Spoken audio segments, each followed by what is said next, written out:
Bienvenidas, mentes curiosas. ¿Conocéis la historia del verdadero D'Artagnan, el capitán de los mosqueteros que inspiró a Alejandro Dumas?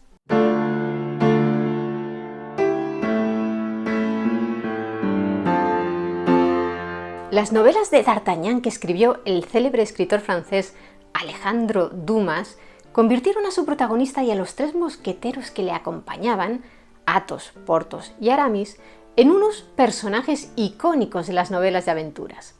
Aquella trilogía de libros compuesta por los tres mosqueteros, 20 años después, y el vizconde de Bragelonne, fue publicada inicialmente por entregas a modo de folletín en el periódico Le Siècle entre 1844 y 1850, y en ella, como todo el mundo sabe, aparecen personajes históricos reales como los cardenales Richelieu y Mazarino, los reyes Luis XIII y Luis XIV, la reina Ana de Austria o el duque de Buckingham.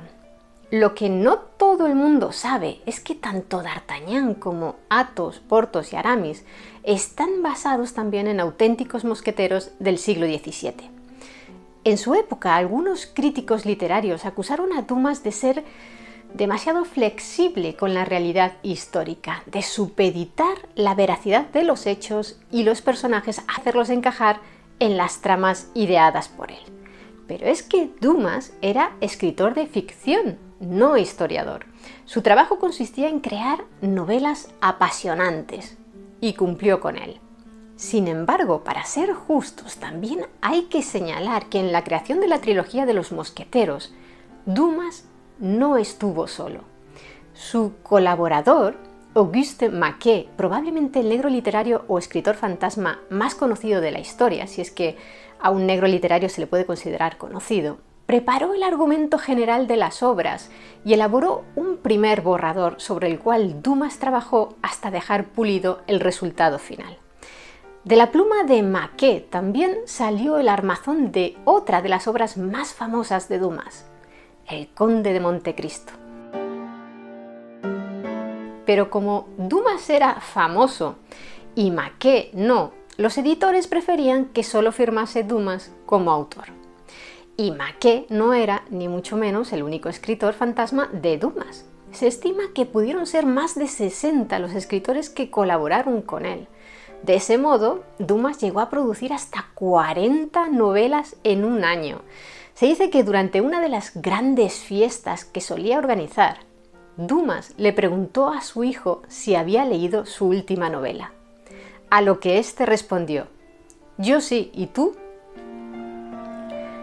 Pero no nos desviemos más. Si estáis viendo este vídeo es porque sentís curiosidad por saber quién fue el auténtico D'Artagnan, el de verdad, aquel en el que se inspiró Dumas o Maquet.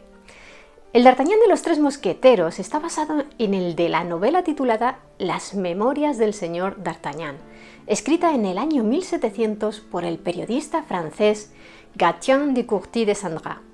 Y aquella novela, escrita 27 años después de la muerte del verdadero D'Artagnan, ya incorporaba muchos elementos de ficción para adornar su historia real. Courty de Sandras sirvió en el ejército durante muchos años y estuvo preso en la Bastilla varias veces. En una de esas reclusiones coincidió con un antiguo compañero de armas de D'Artagnan, llamado Besmont, quien probablemente fuera su fuente de información acerca del célebre mosquetero. Charles de Bas de Castelmort, conde de Artagnan, nació alrededor del año 1611 en el Château de Castelmort, cerca de Lupiac, en la región de Gascuña, situada en el suroeste de Francia. Era el pequeño de 4 hermanos. Su padre, Bertrand de Batz, señor de Castelmort, era hijo de un comerciante que había logrado ennoblecerse gracias a su riqueza.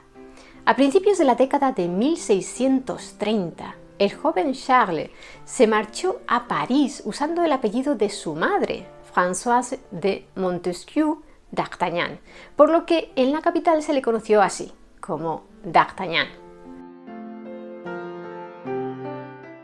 Al igual que 2 de sus hermanos, quería hacer carrera en el ejército y gracias a su tío Henri, hermano de su madre, ingresó en el cuerpo de los mosqueteros en torno a 1640. Y es que su tío era amigo del comandante de los mosqueteros, Jean-Armand d'Yperet, conde de Troisville, al que Dumas modificó levemente el apellido en sus obras para convertirlo en el señor de Treville. El cuerpo de mosqueteros de la Casa Militar del Rey de Francia, conocidos más sencillamente como mosqueteros de la Guardia o mosqueteros del Rey, se había fundado unos años antes, en 1622, cuando Luis XIII entregó mosquetes a una compañía de caballería ligera. Constituían la guardia personal del rey cuando éste se encontraba fuera de las residencias reales y vestían un tabardo con una cruz blanca bordada que representaba el hecho de que el cuerpo había sido creado durante las rebeliones de los hugonotes, ya sabéis, franceses calvinistas, para defender la causa católica. Con sus compañeros mosqueteros, D'Artagnan vio mucha acción durante la Guerra de los 30 años. Entre 1640 y 1641, los mosqueteros lucharon en los asedios d'Aire-sur-la-Lys, La Bassée, Bapaume y Arras. En este último también combatió el célebre escritor Cyrano de Bergerac, de quien os hablo en este otro vídeo. Al año siguiente, en el marco de la Guerra de los Segadores, también conocida como la Revuelta de los Catalanes, los mosqueteros del rey lucharon en los sitios de Collioure y Perpiñán. No se sabe con certeza si D'Artagnan participó en todos esos asedios, pero es probable que luchara en la mayoría de ellos. A finales de 1642, el cardenal Mazarino se convirtió en el primer ministro de Francia, sucediendo en el puesto al cardenal Richelieu, con quien, pese a lo que narran las novelas de Dumas, el verdadero D'Artagnan no tuvo relación alguna.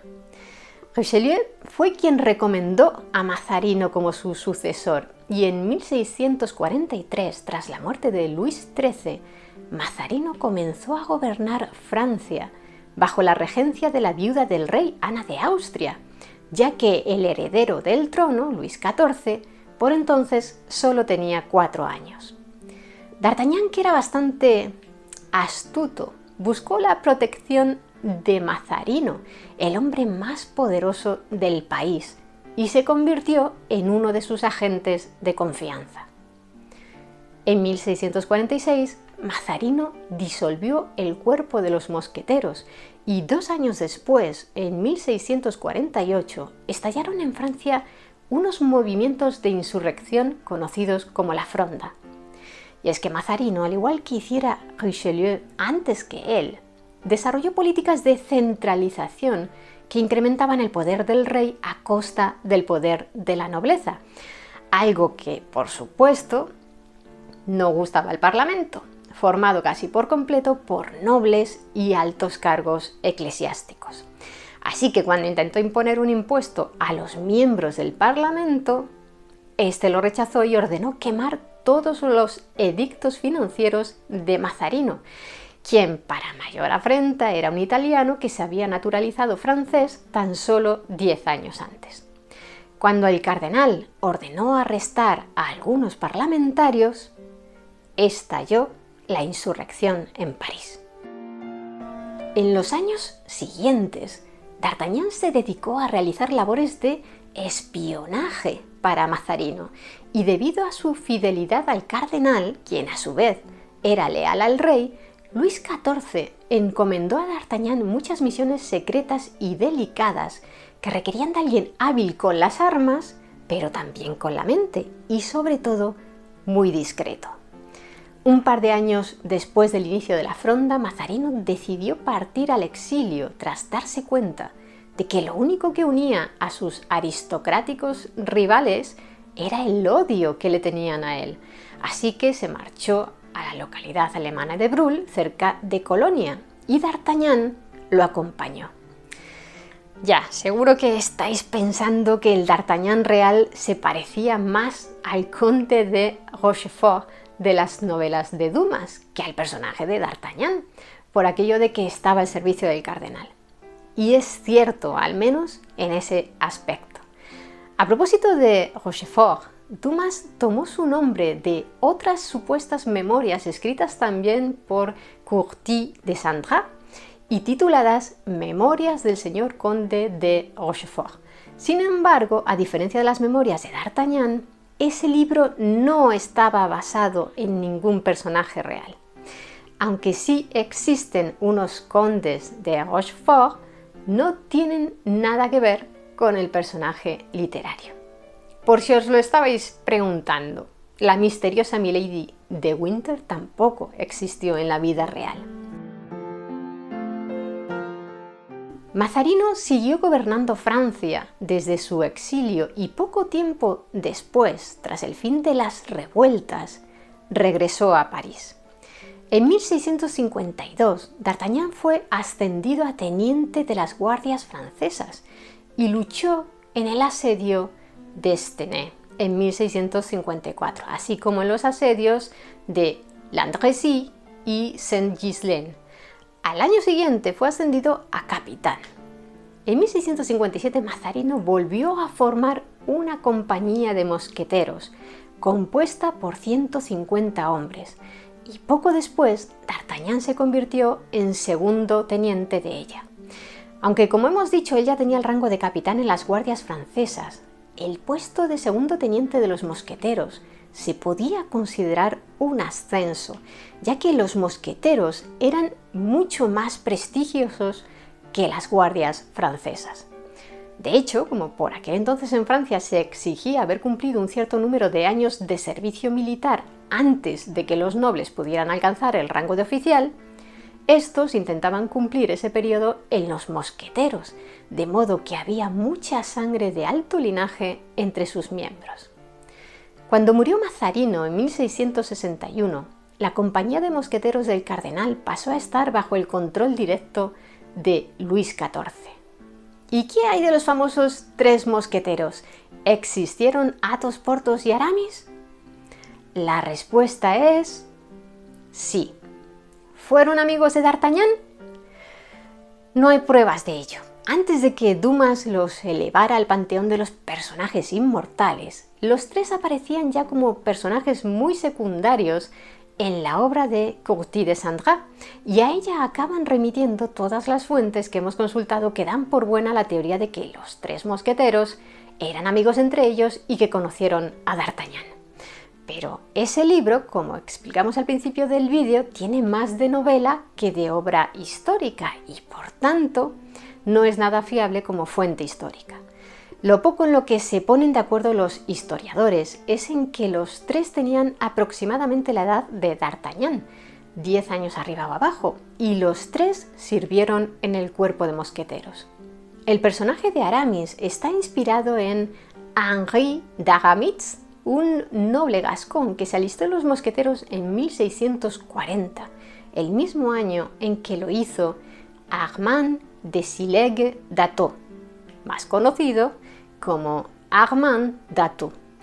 Tanto d'Aramis como d'Athos eran parientes del conde de Troisville, pero no estaban emparentados entre ellos ni se conocían antes de alistarse. Porthos, por su parte, estaba inspirado en Isaac de Porto, quien no murió aplastado por grandes rocas en una gruta como su alter ego literario, sino de una apoplejía a los 95 años. Una de las misiones más famosas que Luis XIV encargó a D'Artagnan fue el arresto del superintendente de finanzas real, Nicolas Fouquet, acusado de malversación. Aquella orden de detención estuvo motivada en parte por la fastuosa fiesta que Fouquet había organizado 3 semanas antes para celebrar la construcción de su Château de Vaux-le-Vicomte.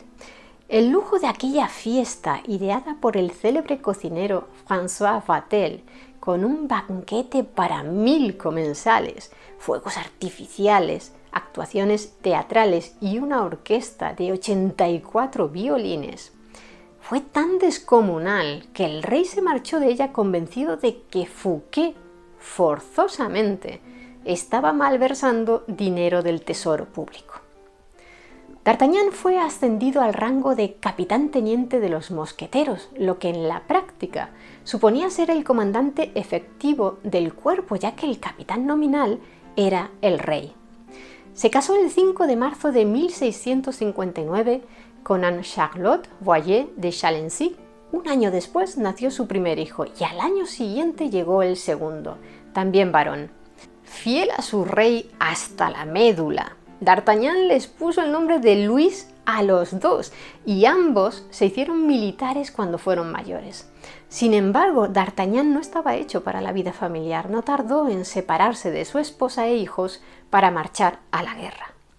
En agosto de 1667, las tropas francesas conquistaron la ciudad de Lille, que formaba parte del condado de Flandes y estaba en manos españolas. D'Artagnan fue nombrado gobernador de la ciudad, pero el mosquetero odiaba ese tipo de trabajo. Como gobernador, D'Artagnan fue bastante impopular. Lo que él deseaba era regresar al campo de batalla. Así que se alegró mucho cuando estalló la guerra franco-holandesa, ya que pudo reincorporarse al servicio militar. En el transcurso de esa guerra, D'Artagnan encontraría la muerte. Fue el 25 de junio de 1673, durante el sitio de Maastricht, cuando una bala de mosquete le desgarró la garganta.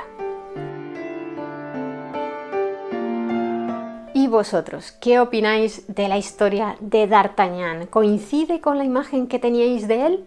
Me gustaría que nos lo contarais abajo en los comentarios. Y si queréis conocer más historias interesantes, suscribíos a nuestro canal. Muchas gracias por estar ahí, mentes curiosas.